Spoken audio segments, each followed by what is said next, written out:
आज मैं आपसे जिस टॉपिक के बारे में बात करूंगा वो डिस्कशन कभी ना कभी हर घर में होता ही है और ये कंफ्यूजन हमेशा दिमाग में आता ही है। टॉपिक है बाइंग और रेंट अ हाउस, मतलब कि घर खरीदें या फिर घर किराए पर लें। देखिए, जैसा आपको पता है कि आजकल वो जमाना गया कि आप कोई भी इमोशनल डिसीजन लेके बस घर खरीद लें। ऐसा नहीं होता, क्योंकि इस डिसीजन के पीछे बहुत सारे दूसरे इंपैक्ट आते हैं, जैसे कि फाइनेंशियल इंपैक्ट, कमर्शियल इंपैक्ट हो गया उस डिसीजन का, उसके बाद emotional impact, psychological impact, work life balance मतलब कैरियर इंपैक्ट हो गया, उसके बाद सोसाइटी का प्रेशर भी। मैं आपको इस वीडियो के माध्यम से, इसमें मैंने एक कैलकुलेटर डाला है आसान सा, उसमें आप खुद देखेंगे कि छोटे से डिसीजन को इधर उधर करके आप कैसे अपना लाखों रुपया बचा सकते हैं। मुझे यकीन है इस वीडियो को देखने के बाद आप घर खरीदने या फिर किराए को लेने के आसानी से डिसीजन आप ले पाएंगे। मेरा नाम है सचिन कोहली। अगर आप मेरे चैनल पर नए हैं तो प्लीज सब्सक्राइब करना ना भूलिएगा और बेल आइकन को भी दबाइएगा ताकि आपको टाइमली नोटिफिकेशंस मिलते रहें। फाइनेंशियल कैलकुलेटर देखने से पहले हम कुछ फैक्टर्स देख लेते हैं जो बाइंग और रेंटिंग के पीछे सोचना बहुत जरूरी है। तो आइए देख लेते हैं कुछ फैक्टर्स। सबसे पहले तो आपको सोचना चाहिए कि आपका नेचर ऑफ जॉब और बिजनेस क्या है। मतलब कि आप गवर्नमेंट जॉब में हैं या प्राइवेट जॉब में हैं या कॉन्ट्रेक्चुअल जॉब में हैं, टेम्परेरी जॉब है, परमानेंट जॉब है, ट्रांसफरेबल जॉब है, क्योंकि कई जॉब्स ट्रांसफरेबल होती है और नॉन ट्रांसफरेबल होती है। अगर तो आपकी ट्रांसफरेबल जॉब है फिर तो आप सोच सकते हैं कि भाई मैं घर किराए पे ही रखूँ हमेशा अपने लिए, वो फ़ायदेमंद है। और फिर बिजनेस में भी कि क्या आपका बिजनेस मतलब एक शहर से दूसरे शहर में मूव हो सकता है पूरा सेटअप, कि नहीं मूव हो सकता। उसके बाद हम बात करेंगे मोबिलिटी की। मोबिलिटी मतलब कि एजुकेशन लेने के बाद कई बार क्या होता है कि आपको उस तरह की कैरियर अपॉर्चुनिटी या कैरियर प्रॉस्पेक्ट नहीं मिल पाता अपने शहर में।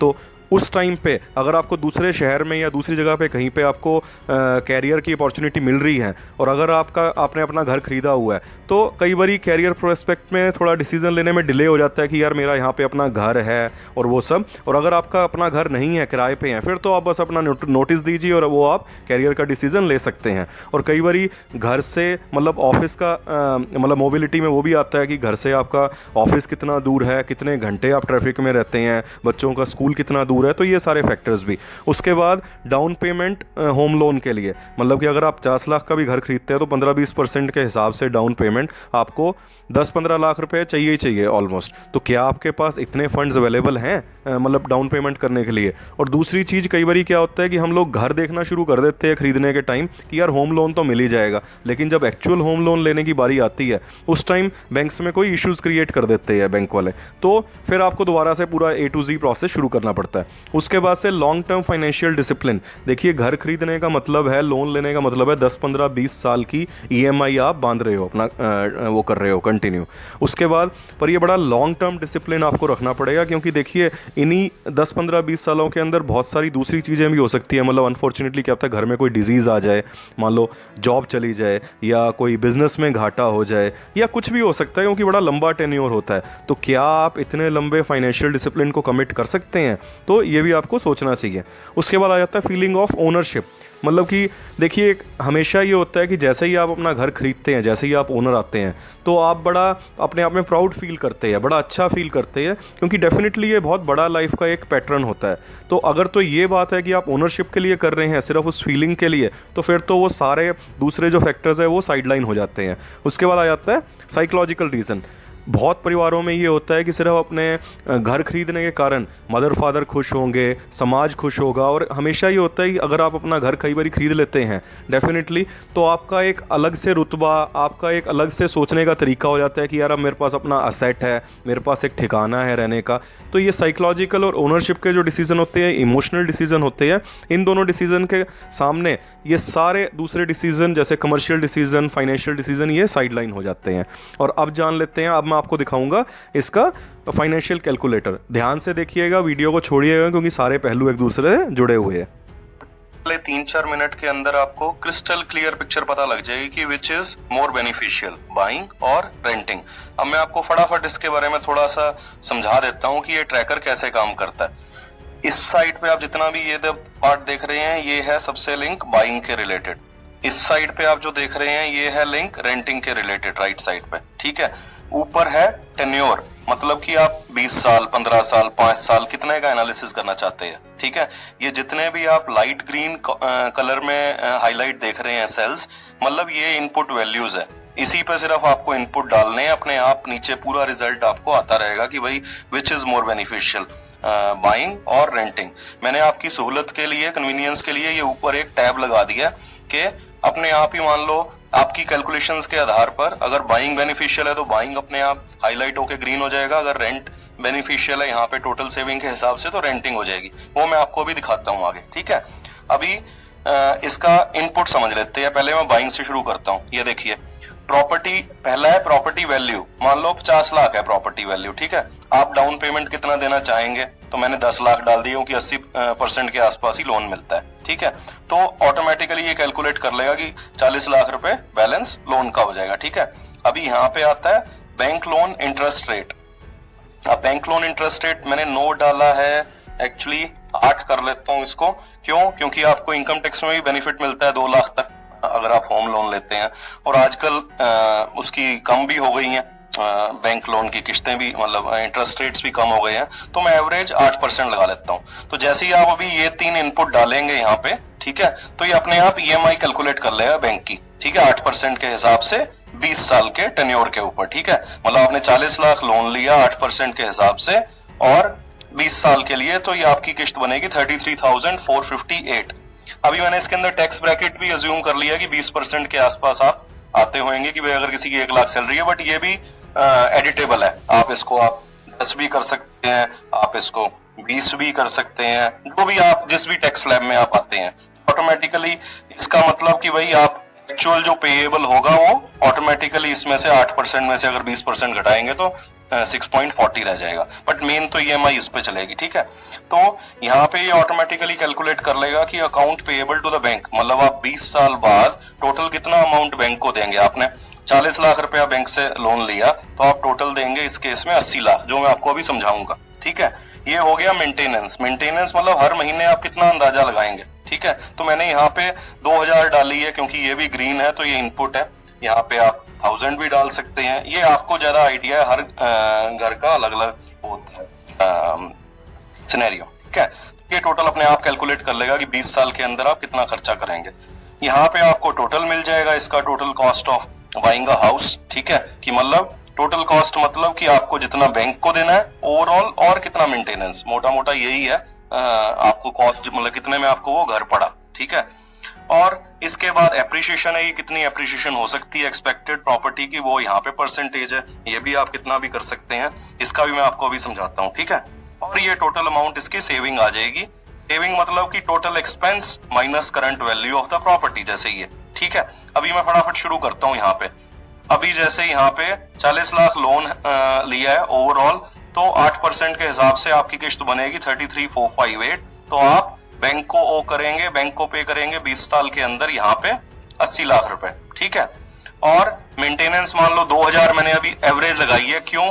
ये 4,80,000 20 साल की आ रही है, तो आई एम श्योर कि 20 साल के अंदर 4-5 लाख रुपया घर पे लग ही जाता है। कभी व्हाइट वॉश करानी है, कभी कुछ कराना है, कभी कोई रेनोवेशन माइनर होनी है, तो इतना नॉर्मल लग जाता है। तो अभी आप चाहे इसको 1000 करिए, 2000, वो आपका हुआ है, ठीक है। तो यहाँ पे टोटल आ गया है 85 लैक्स, मतलब 80 लैक्स 29,000 ये और 4,80,000 ये हो गया। तो टोटल आपको ये घर 20 साल के अंदर पड़ेगा जो 50 लाख का है, आपको 85 लाख का, ठीक है। और यहाँ पे अभी एप्रिसिएशन देख लीजिए, मैंने 6% लगाई है, क्यों? एवरेज जैसे अभी पिछले 3-4 सालों से तो खैर कोई एप्रिसिएशन हो नहीं रही, बट पहले कभी 10% हो जाती थी, कभी 20%, कभी फिर से 5%। तो एवरेज आई एम श्योर कि 20 साल के अंदर 4-5-6% आ जाती है।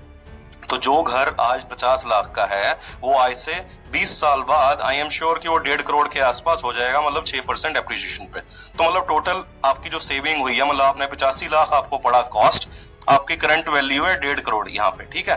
तो आपकी सेविंग है अराउंड 66 लाख के आसपास, ठीक है, बेस्ड ऑन 20 इयर्स कैलकुलेशन, ठीक है। अभी ऐसा ही इसी सिनेरियो में हम देख लेते हैं मंथली रेंट का क्या वो बनेगा आउटकम।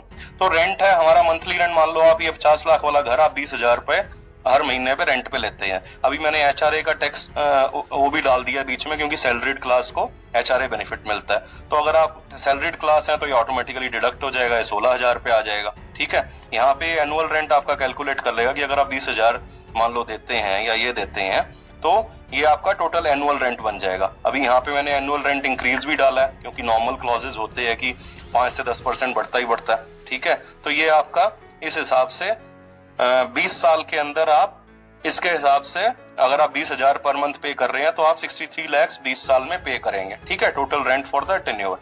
अभी इसकी रिटर्न ऑन सेविंग समझ लेते हैं।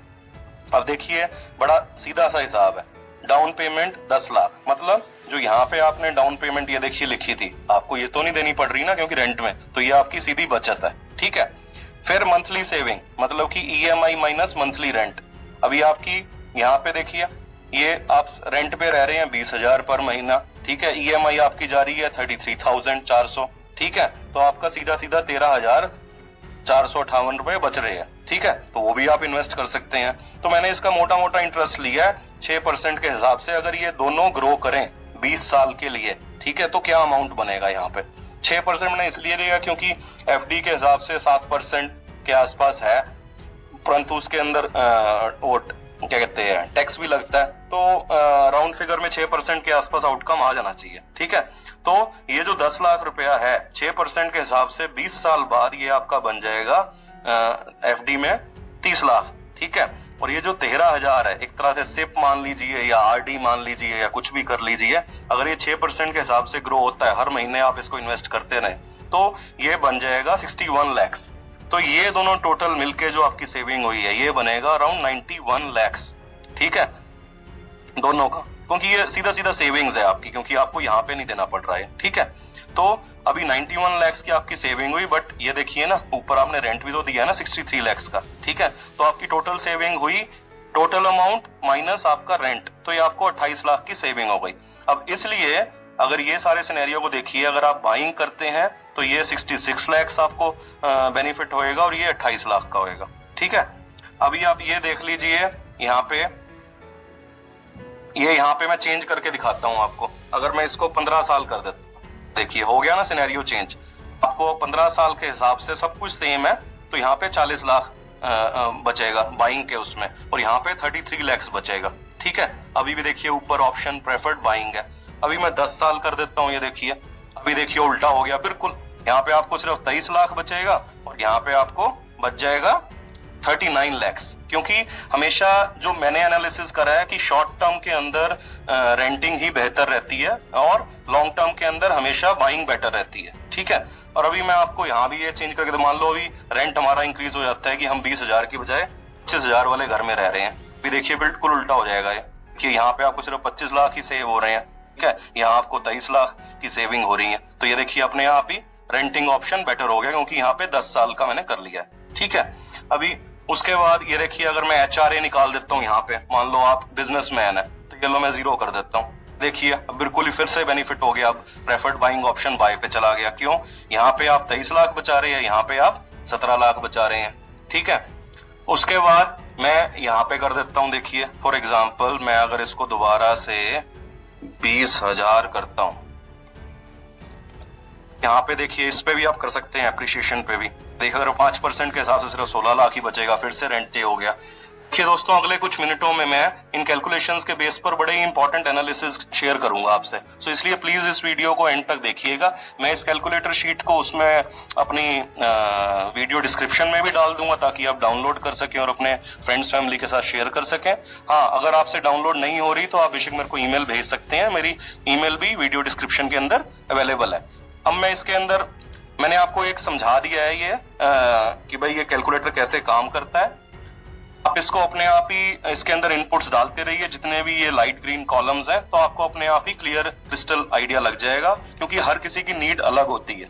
और ये भी आप देखिए, मान लो आपने प्रॉपर्टी ली ही बड़े हाई पीक टाइम के ऊपर है, तो आपको एप्रिशिएशन कम मिलेगी। फॉर एग्जाम्पल अगर आपने नॉर्मल टाइम में लिया तो आपको एप्रिशिएशन ज्यादा मिलेगी, ठीक है। तो यहाँ पे आप वो भी कर सकते हैं। मैं अभी आपको नेक्स्ट इसके फैक्टर्स बताता हूँ।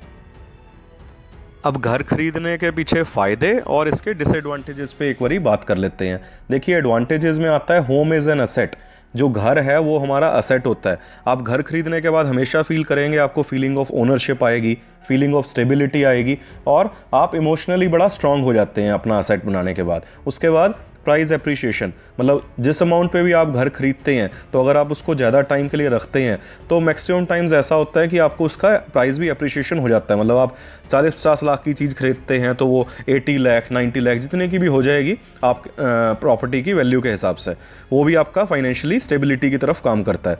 उसके बाद फोर्स्ड सेविंग्स, मतलब कि क्योंकि ये बड़ा लंबे टाइम टेन्योर के लिए आपको कमिटमेंट करना होता है ईएमआईज़ का, तो आप ना जाने भी ना पहचाने भी आप अपने आप को फाइनेंशियली डिसिप्लिन कर लेते हैं, तो एक लाइफ में डिसिप्लिन आ जाता है फाइनेंशियली। उसके बाद इसके अगर डिसएडवांटेजेस की बात करें घाटों की, तो इनिशियल इन्वेस्टमेंट और डाउन पेमेंट, क्योंकि आपको घर खरीदने के लिए आपको मोटा अमाउंट चाहिए होएगा इनिशियल इन्वेस्टमेंट करने के लिए, ठीक है, उसके लिए। और ब्रोकरेज फी, अगर आप रियल एस्टेट एजेंसी के द्वारा ले रहे हैं तो उसकी भी ब्रोकरेज फी आपको पे करनी पड़ेगी। उसके बाद लॉन्ग टर्म फाइनेंशियल कमिटमेंट, जैसा कि मैंने पहले कहा बड़ा लंबा टाइम कमिटमेंट होता है इसका, तो उस दौरान अगर कुछ लाइफ में ऐसी घटना होती है तो लाइफ में बड़ी अनसर्टेनिटी सी भी क्रिएट हो सकती है। उसके बाद रेगुलर एक्सपेंस और मतलब प्राइस एप्रिशिएशन की कोई गारंटी नहीं होती इसके अंदर। कई बार आपने देखा होगा जैसे कि अभी चल रहा है, पिछले कई सालों से रियल एस्टेट में कंटिन्यूअस स्लंप है, तो प्राइस एप्रिशिएट हो ही नहीं रहे हैं डिमांड सप्लाई के कारण। और लेकिन उसी दौरान ही आपको रेगुलर एक्सपेंसेस तो पे करने पड़ेंगे क्योंकि आप घर के ओनर हैं, जैसे कि प्रॉपर्टी टैक्स आपको कंटिन्यूअसली पे करना पड़ेगा, बेसिक मेंटेनेंस जरूर करानी होगी। उसके बाद अगर आप सोसाइटी में रहते हैं तो आपको सिक्योरिटी चार्जेस, वेलफेयर चार्जेस, ये आपको कंटिन्यूअसली पे करते ही रहने होंगे। अब आप घर को रेंट लेने के एडवांटेजेस और डिसएडवांटेजेस, घाटे और फायदे की बात कर लेते हैं। पहला तो आ जाता है मोबिलिटी और फ्लेक्सिबिलिटी। अब घर अगर आपका रेंट पे है तो आपके पास बहुत सारे ऑप्शंस होते हैं, आप घर अपना बदल भी सकते हैं। मान लो आपको स्कूल से दूर पड़ रहा है बच्चों के, मान लो आपको अपने ऑफिस से दूर पड़ रहा है तो आप अपना घर बदल सकते हैं। उसके बाद अगर आपको दूसरे शहर में अच्छी कैरियर अपॉर्चुनिटी मिल रही है या बिजनेस अपॉर्चुनिटी मिल रही है तो आप वहाँ मूव कर सकते हैं। कई बार पड़ोसी या नेबरहुड अच्छा नहीं मिलता, आप खुश नहीं हैं, तो आप उस लिए भी मूव कर सकते हैं अगर आपने रेंट पे ले रखा है तो। दूसरा आ जाता है नो मेंटेनेंस चार्जेस या नो एडिशनल एक्सपेंसेस, मतलब अगर आप किराएदार हैं तो आपको ना मेंटेनेंस चार्जेस देने हैं घर के, ना आपको प्रॉपर्टी टैक्स देना है, मतलब किसी भी तरह का एडिशनल एक्सपेंस है ही नहीं आपके ऊपर। तीसरा आ जाता है फ्लेक्सिबिलिटी मंथली पेमेंट के अंदर, मतलब कि अगर लाइफ में कुछ ऐसा टाइम आता है कि भाई आपको थोड़ी सी अनसर्टेनिटी आ जाती है तो आप उसी टाइम अपने आप को 3 बेडरूम से हटा के अपना 2 बेडरूम ले सकते हैं, या इस बिल्डिंग से हटा के दूसरी बिल्डिंग में ले सकते हैं, लोकेशन चेंज कर सकते हैं जहाँ पे रेंट्स कम है, मतलब आपके पास फ्लेक्सिबिलिटी अपनी लाइफ में एडजस्टमेंट करने की है। अब इसकी बात करें अगर हम इसके घाटे या डिसएडवांटेजेस की, तो वो भी हैं, मतलब कि जैसे कि नो अल्ट्रेशन और रिस्ट्रिक्शंस होती हैं। जैसे बहुत सारे लैंडलॉर्ड्स या मकान मालिक होते हैं, वो आप पे रिस्ट्रिक्शंस लगाते हैं, भाई यहाँ पे वॉलपेपर नहीं लगाना, यहाँ पे कील नहीं ठोकने, यहाँ पेंटिंग नहीं रखनी, तो आप अपने हिसाब से मतलब लाइफ नहीं जी सकते, मतलब आप वहाँ पे चेंजेस नहीं कर सकते उस घर में। उसके बाद हम सेकेंड फैक्टर आप कंसिडर कर सकते हैं कि रेंटल्स जो होते हैं, वो कहावत भी बनी हुई है कि वो कभी इन्वेस्टमेंट नहीं कंसिडर की जाती, मतलब आपका जितना भी रेंट हो महीने का, मतलब वो तो गया, वो तो मकान मालिक के पास जाना ही जाना है, तो ना आपको वो फ़ायदा दे रहा है ना घाटा दे रहा है, वो पैसा आपके हाथ से गया। और उसके बाद बात करते हैं मतलब डे टू डे इश्यूज़ के हैंडलिंग की। कई देखो आज के टाइम में मतलब अच्छा टेनेंट मिलना और अच्छा मकान मालिक मिलना दोनों ही बड़ा ज़रूरी है। क्यों? कई बार क्या करते हैं लैंडलॉर्ड या मकान मालिक आपकी डे टू डे बेसिक ज़रूरतें, जैसे कि कोई प्लम्बिंग के इश्यूज़ है, इलेक्ट्रिकल इश्यूज़ है घर में, वो ठीक ही नहीं कराते, आप फ़ोन करते रहते हैं, तो इसके कारण लाइफ में अनवांटेड फ्रस्ट्रेशंस बिल्डअप होती रहती हैं। अगर आपको ये फाइनेंशियल कैलकुलेटर चाहिए जो कि बड़े काम की चीज़ है, तो आप मेरे वीडियो डिस्क्रिप्शन में जाके इसे डाउनलोड कर सकते हैं, और या फिर आप मुझे ईमेल भी भेज सकते हैं। मैंने अपना ईमेल आईडी वीडियो डिस्क्रिप्शन में डाल दिया है। आशा करता हूं कि आपको मेरा वीडियो पसंद आया होगा। इसे लाइक कीजिए, शेयर कीजिए, और अगर आपकी कोई भी क्वेरी है तो नीचे कमेंट्स में जरूर लिखिए। आप स्वस्थ रहें, सुरक्षित रहें। जय हिंद, जय भारत।